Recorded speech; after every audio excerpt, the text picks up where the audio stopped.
Hello everyone, welcome to my YouTube channel ख्वाबों के पंख। आज इस वीडियो में हम बात करने जा रहे हैं पाप मोचनी एकादशी व्रत कथा के बारे में। एक बार धर्मराज युधिष्ठिर बोले कि हे जनार्दन, चैत्र मास के कृष्ण पक्ष की एकादशी का क्या नाम है तथा उसकी विधि क्या है, कृपया करके आप मुझे बताइए।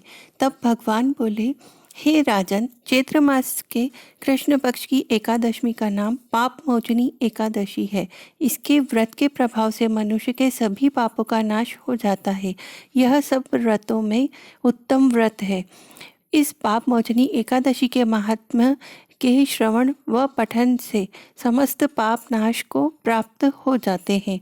एक समय देवर्षि नारद जी ने जगत पिता ब्रह्मा जी से कहा, महाराज, आप मुझसे चैत्र मास के कृष्ण पक्ष की एकादशी विधान कहिए।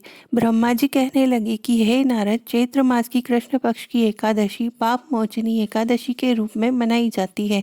इस दिन भगवान विष्णु का पूजन किया जाता है। इसकी कथा के अनुसार प्राचीन समय में चित्ररथ नामक एक रमणीक वन था।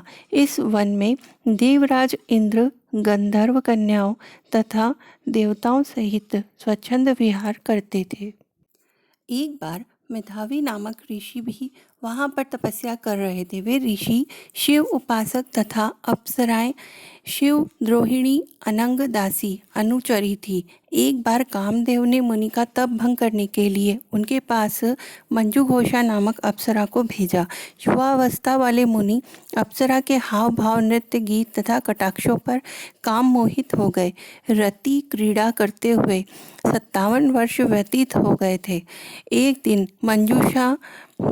मंजुघोषा ने देवलोक जाने की आज्ञा मांगी। उसके द्वारा आज्ञा मांगने पर मुनि को भान आया और उन्होंने आत्मज्ञान हुआ कि मुझे रसातल में पहुंचाने का एकमात्र कारण अप्सरा मंजुघोषा ही है। क्रोधित होकर उन्होंने अप्सरा मंजुघोषा पर क्रोधित हो गए और उसे पिशाची होने का श्राप दे दिया। श्राप सुनकर मंजुघोषा ने कांपते हुए ऋषि से मुक्ति का उपाय पूछा। तब मुनि श्री ने पाप मोचनी एकादशी के व्रत को रखने का कहा और अप्सराओं को मुक्ति का उपाय बताकर पिता च्यवन के आश्रम में चले गए। पुत्र के मुख से श्राप देने की बात सुनकर च्यवन ऋषि ने पुत्र की घोर निंदा की तथा उन्हें पाप मोचनी चैत्र कृष्ण एकादशी का व्रत करने की आज्ञा दी। व्रत के प्रभाव से मंजुघोष अप्सरा पिशाचिनी देह से मुक्ति होकर देवलोक चली गई। अतः हे नारद, जो कोई मनुष्य विधि पूर्वक इस व्रत को करेगा उसके सारे पापों की मुक्ति होना निश्चित है। और जो कोई इस व्रत के महात्म्य को पढ़ता है और सुनता है उसके सारे संकटों से उसे मुक्ति मिल जाती है। इसलिए आप भी इस कथा को जरूर सुनिए और अपने सारे संकटों से मुक्ति पाइए।